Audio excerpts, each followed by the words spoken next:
wajib disyukuri. Alhamdulillah, jazakumullahu khairan. Alhamdulillah, jazakumullahu khairan. Mudah-mudahan Allah paring manfaat dan barokah. Seterusnya para jamaah, kita sudah masuk hari yang ke-3, Minggu, Senin, Selasa. Hari yang ke-3 di bulan Dzulhijjah. Menteri Agama sudah menyampaikan pengumuman resmi, yaitu Idul Adha untuk tahun ini 2021 jatuh pada tanggal 20 Juli atau hari Selasa. Berarti hari Seninnya adalah kita melaksanakan puasa Arafah. Puasa Arafah dalilnya sudah jelas dan insya Allah hafal. Tinggal pelaksanaannya, nunggu, nggak boleh besok, nggak boleh nunggu tanggal 9. Siyamu yaumi Arafah inni ahtasibu 'ala Allah ayyukaffiras sanatallati qablahu was sanatallati ba'dahu. Siam puasa hari Arafah, aku Nabi berharap agar Allah melebur melebur, menghapus. Kalau kita nulis di papan tulis kemudian digosok, dihapus, gak ada tulisan yang membekas. Kalau kita mengamalkan berbuat kesalahan, berdosa, kemudian kita puasa yaumi Arafah, harapan kita berharap inni ahtasibu 'ala Allah ayu kaffiras sanatallati qablahu was sanatallati ba'dahu. Aku berharap Allah menghapus dosa-dosa 1 tahun sebelum puasa dan 1 tahun setelah puasa. Kenapa? Puasa yaum Arafah yang dilaksanakan hanya 1 hari. Pahalanya diampuni oleh Allah 2 tahun. 1 tahun sebelum dan 1 sesudahnya. Sedangkan puasa Asyura yang praktiknya tanggal 9 dan 10 itu Siyamu yaumi Asyura inni ahtasibu 'ala Allah ayu kaffiras sanati qablahu. Hanya 1 tahun. Syariatnya syariat Nabi Muhammad. Dengan puasa Muharram atau Syura mengikuti syariatnya Nabi Musa alaihi salam, karena kemenangan di tanggal 10 Asyura. Nabi lebih berhak untuk mengikuti jejaknya para nabi, dengan Nabi sebelum puasa hari Ramadan diwajibkan, Nabi perintahkan untuk puasa itu Asyura. Setelah wajibnya puasa Ramadan, puasa Asyura menjadi sunnah. Sedangkan puasa Arafah itu pahalanya diampuni 2 tahun.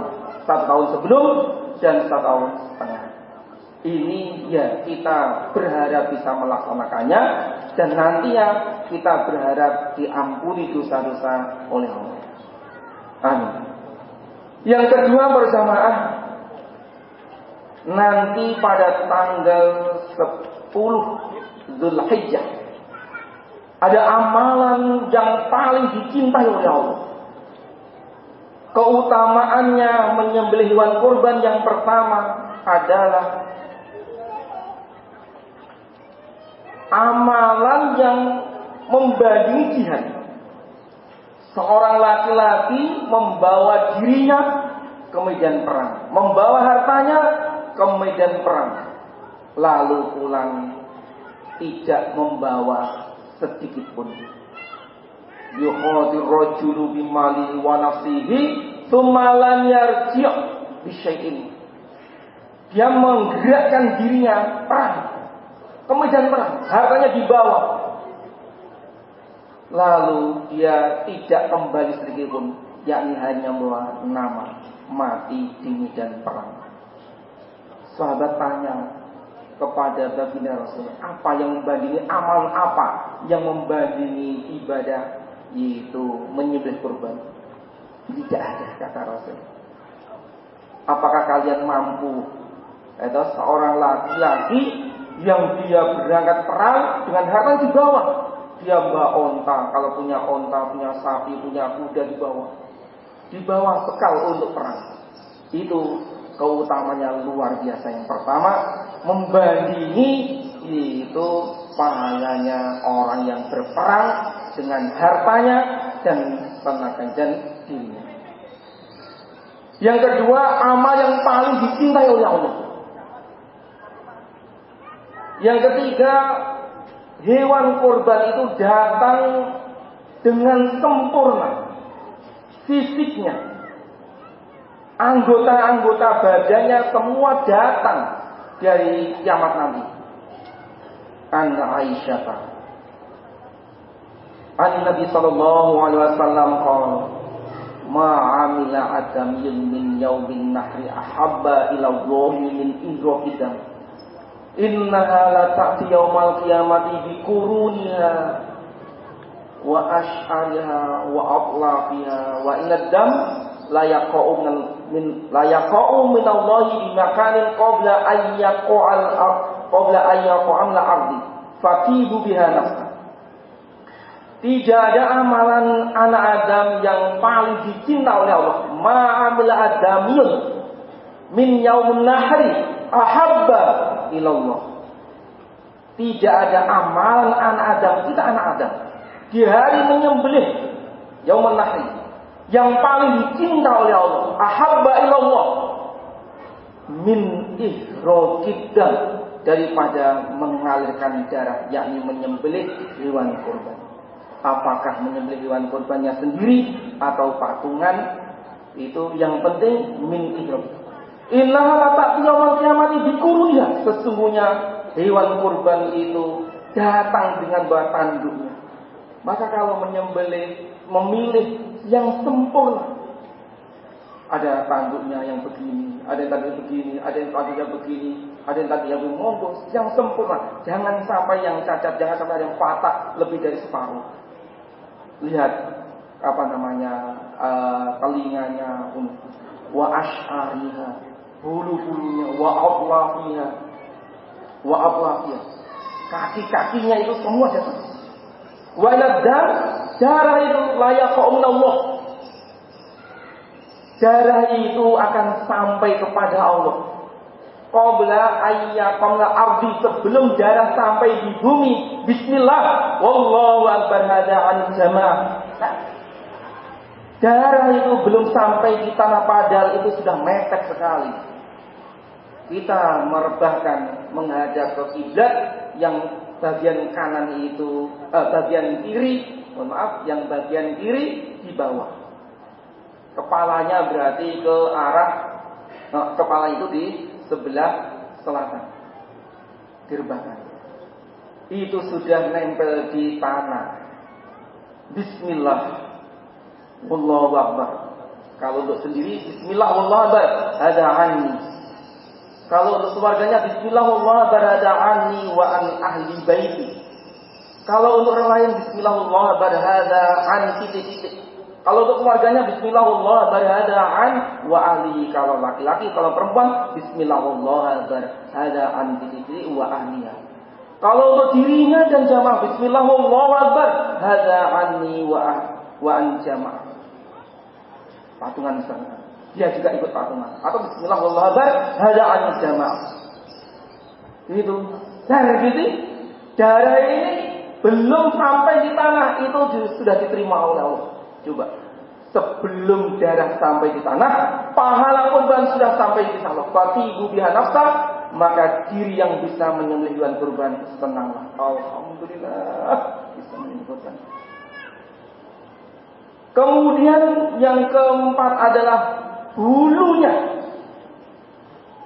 Itu setiap satu bulu, satu kebaikan. Satu bulu, satu badan. Azibin qala ashabu Rasulullah sallallahu alaihi wasallam, ya Rasulullah, ma adhahi. Kata sahabat Rasul, ma adhahi ya Rasulullah, ma adhahi. Menyembelih ini apa ini? Qala sunnatu abikum Ibrahim. Itu adalah sunnahnya bapakmu, bapak kalian Nabi Ibrahim. Dulu Nabi Ibrahim itu menyembelih anaknya, diperintah untuk menyembelih anaknya. Awal-awalnya begitu. Falamma balagha ma'u sa'ya qala ya bunayya inni ara fil manami anni azbahuka fanzur madza tara. Qala ya abadi alma tu'mar satajiduni insyaallahu nassabirin. Wahai ketika anak, yakni falamma balagha ma'u sa'ya, ketika Nabi Ibrahim dan Nabi Ismail sudah sampai pada dewasa, sebagian riwayat menjelaskan umur 12 tahun atau sudah bisa membantu orang tua. Kemudian Nabi Ibrahim bermimpi dan impiannya itu disampaikan oleh anak yang tercinta. Ya bunayya, sesungguhnya wahai anakku, inni ara fil manami, dalam tidurku aku bermimpi. Mimpinya seorang nabi adalah wahyu. Anni azbahuka, aku diperintah oleh Allah untuk menyembelih kamu. Fanzur madza tara, lihatlah, perhatikanlah, coba kamu pikir ya nak ya. Fanzur madza, bagaimana pendapatmu ini? Aku diperintah oleh Allah untuk menyembelih kamu. Qala ya abati, Nabi Ismail mengatakan, ya abati, wahai bapakku, if'al ma tu'mar, mengerjakanlah apa yang diperintahkan. Engkau diperintah oleh Tuhanmu menyembelih saya, if'al ma tu'mar satajiduni insyaallah nassabirin, dan engkau akan menjumpai saya orang-orang yang sabar. Falamma aslama wa tallahu lil jabin, ketika keduanya sudah pasrah, diajak ke Mina sana. Dari Mekah, dari Baitullah, diajak ke Mina. Diajak ke Mina. Di perjalanan dipengaruhi iblis. Hei Ibrahim, itu mau ke mana? Anakmu kau bawa ke mana? Itu bukan itu. Dipengaruhi supaya gagal, supaya tidak menyembelih anaknya. Akhirnya dilempar oleh Nabi Ibrahim. Sunnahnya yaitu melempar jumrah aqabah. Tetap dilaksanakan. Falamma aslama, keduanya selamanya wakallahu lil jabin, dan Nabi Ismail sudah merebahkan pada pelubisnya. Wa nadainahu ayya Ibrahim qad saddaqta ru'ya. Wahai Ibrahim, engkau telah membenarkan impianmu. Inna hadza lahwal bala'ul 'azim, sesungguhnya cobaan yang besar. Wa fadainahu bi dzibhin 'azim, dan aku menebus Ismail dengan domba, bi dzibhin, dengan sembelihan yang besar, bi dzibhin 'azim, yakni domba. Allah mengutus malaikat untuk membawa domba dari surga. Ini gantinya Ibrahim, aku menebusnya. Ini sunnahnya, sunnatu abikum Ibrahim, sunnahnya bapak kalian itu. Qalu famalana ya Rasulullah, kata sahabat, famalana ya Rasulullah, apa yang kami dapatkan dari kurban itu? Qala bi kulli sya'ratin hasanatun, setiap satu bulu itu satu kebaikan. Bikulli sya'ratin hasanatun, setiap satu bulu satu kebaikan. Siapa yang bisa menghitung bulu domba? Siapa yang bisa menghitung bulu kambing? Siapa yang bisa menghitung bulunya sapi, bulunya onta?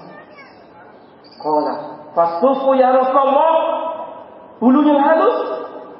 Biasanya bulu yang halus di perutnya atau di bagian kepala ini bulu halus sekali, halus sekali. Kalau bulu yang kasar itu yang di punggungnya. Qala bikulli syaratin nasuf hasanatun. Setiap bulu dari yang bulu halus satu kebaikan juga. Ini keutamaannya. Jadi masing-masing datang di hari kiamat dalam keadaan sempurna dan masing-masing anggota itu mendapatkan kebaikan,